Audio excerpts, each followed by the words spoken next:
3টার মধ্যে বাড়ি হয়ে গেছে। বাইরে যাওয়ার পরে যে নাই পরের দিন পাওয়া গেছে লাশটা। আমার স্বামী তো কোনো দোষ করে নাই, যদি দোষ করতো আমাকের মতো মারানাঙ্গা করতে তাহলে একটা হইতো। দিনাজপুরের কাহারুল উপজেলার রাবেয়া খাতুন জানাচ্ছিলেন অটোভ্যান চালক স্বামী খয়রাত হোসেনের নিখোঁজ হওয়া ও পরে লাশ উদ্ধারের ঘটনা জীবিকার মাধ্যম কেন হয়ে উঠল মৃত্যুর কারণ সে আক্ষেপ নিয়েই জানাচ্ছিলেন বিচারের দাবি। সরকারের কাছে আমি বিচার চাই, যাতে আমার স্বামী যাতে যে মারছে ওর যাতে বিচার যাতে হয়। খয়রাত হোসেনের মতো জেলার অসংখ্য চালকের জীবনের কাল হয়েছে অটোরিকশা।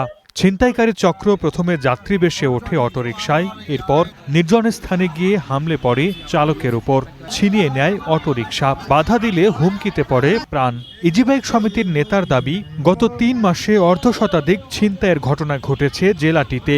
4 জন যাত্রী, স্বামী স্ত্রী এবং 2টা বাচ্চা সহ যাচ্ছি। 5:30টার দিকে 7-8 জন অস্ত্র সহ লাঠি দিয়ে অ্যাটাক করে আমাকে ফেলাই দিয়া অটোটা নিয়ে চলে যায়। পরে আমাকে যে কি সঙ্গে হয়েছে না খাওয়াইছে আমি আর টের পাই নাই। 2.5 দিন পর আমার জ্ঞান ফিরছে।